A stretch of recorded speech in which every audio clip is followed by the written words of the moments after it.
All right, people. I know that many of us are still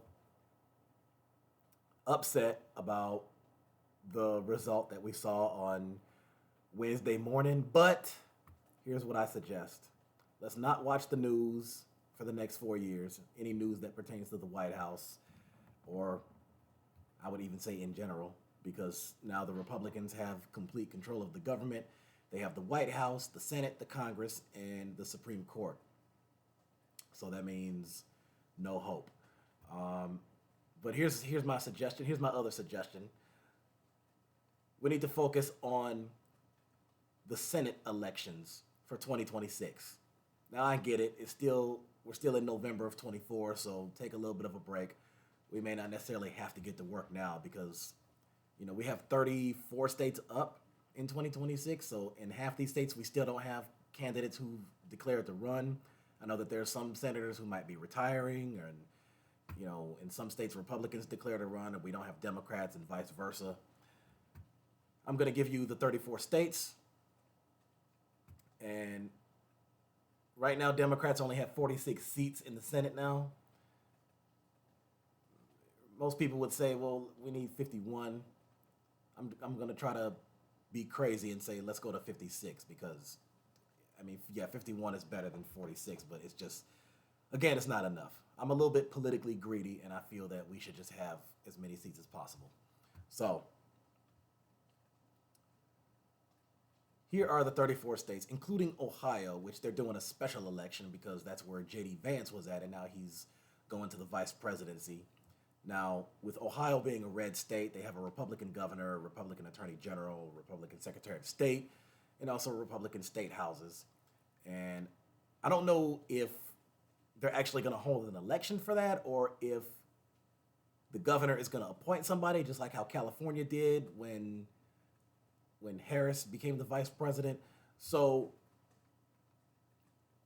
here are the 34 states, including Ohio: Alabama, Alaska, Arkansas, Colorado, Delaware, Georgia, Idaho, Illinois, Iowa, Kansas, Kentucky, Louisiana, Maine, Massachusetts, Michigan, Minnesota, Mississippi, Montana, Nebraska, New Hampshire, New Jersey, New Mexico, North Carolina, Ohio, Oklahoma, Oregon, Rhode Island, South Carolina, South Dakota, Tennessee, Texas, Virginia, West Virginia, Wyoming.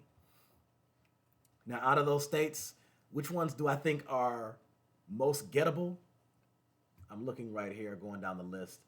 Which ones do I think are most gettable, or the ones that we can maintain? The ones that we really, really have to focus on because they're potentially swing states? I would say Georgia, because we do have two blue senators down there, but again, they won, but just barely. So let's not pretend that Georgia isn't up for grabs for the Republicans, because it definitely is. They just had two red senators prior to 2021. So there's that. There's Iowa. I find that one to be interesting because the current Republican senator there, Joni Ernst, so she got elected in 2014, got reelected in 2020. Her Democratic opponent in 2020, Teresa Greenfield, almost beat her because they were tied in the polls, or almost tied in the polls, but then Joni barely edged it out. So I think that because Teresa kind of made a name for herself, I'm going to push for her to run again. I'll contact her. I'll be sending her an email and saying, hey, you are a great candidate. And since you're probably the most recognizable name to run against her and the most recent one, run again because we need as many seats as possible. It's not impossible for Democrats to get Iowa because, remember, Harris almost won Iowa against Trump. She was leading by 3 points. Now, he was lucky enough to barely edge that out. But a few months ago, Trump was leading Biden in Iowa by about 18 or 19 points. So that tells you something. Another state I think is gettable is Kansas. Same situation. It's a red state, but with a Democrat governor. Harris and Trump were tied out there, but then Trump had also barely won that.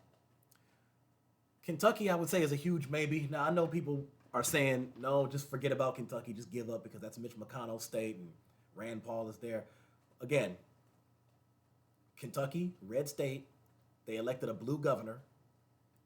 Of course, Trump won the state easily, as any Republican presidential candidate did. Mitt Romney, John McCain, George Bush, they all won Kentucky easily.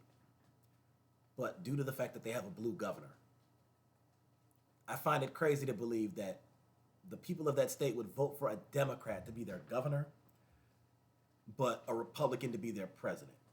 I don't know why that is, but there is a way we could fix that. There's a chance we could fix that. Maine, another interesting one. In 2020, Susan Collins got reelected. Her Democratic opponent, Sarah Gideon, was actually at one point in the polls leading her by like 1 point, but then Susan still barely edged it out. I think Maine is gettable.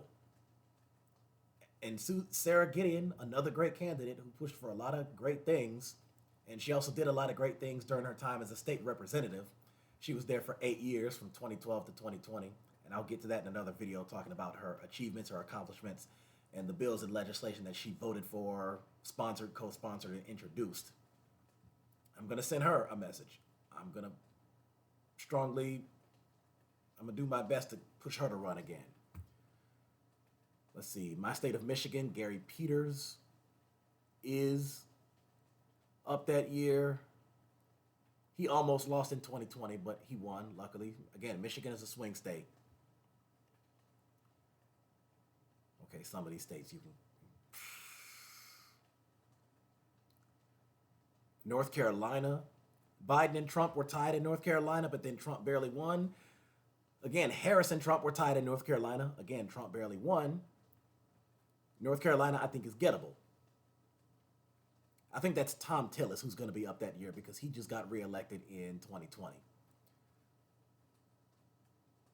So North Carolina's gettable. South Carolina, that's where Lindsey Graham is at. He and Jamie Harrison were tied. Lindsey barely edged it out. So I'm looking at the states where the Democrat and Republican candidates are tied, or almost tied, and one of them, whether it be Democrat or Republican, barely edged it out. Like, we're talking they won by like 5 or less percentage points. So there is a way we can get that. I know exactly who I want to push to run. Well, Jamie Harrison is actually, what am I thinking? The Republicans have the White House now, so they're, hold on a second. This is tough. That means that, but is Jamie Harrison still the head of the Democratic Party? I think that does mean that. I would still push him to run again because he almost beat Lindsey out there, and that was great. Texas, John Cornyn is up. Maybe we can get Beto O'Rourke or Colin Allred to run against John Cornyn. So what we have to do by, I would say at least by the middle of 2025 or late 25 for that matter, look at the candidates running in your state for Senate. Whatever candidate you like and support, promote them, share their websites, share their pictures, share their videos, get them out there. And hey, most of you already know, but to those of you who don't, I'm a delegate and trustee in the Michigan Democratic Party. But I don't just only associate myself with Michigan politics because I connect with Democrats across the country. I have friends, allies, teammates in California, Arizona, Texas, New York, Florida, Missouri, all over. So just giving y'all the heads up there, and I'm going to do different videos talking about the states individually and the candidates that I think are going to run or the ones who have already declared to run. And I'm going to give you who I think the nominees are going to be on each side. So just throwing that out there. I feel like there's something else I wanted to add to this. Oh yeah, in one of my other videos, I'm going to thank a lot of the Democrats for their hard work for this, for 2024. And also who I thought the best speakers were at the rallies and the conventions. So if you're watching this on YouTube, please subscribe. If you're watching this on Facebook, if you haven't subscribed yet, I'll put the link in the comment section here. And that's about it for now. So stay tuned.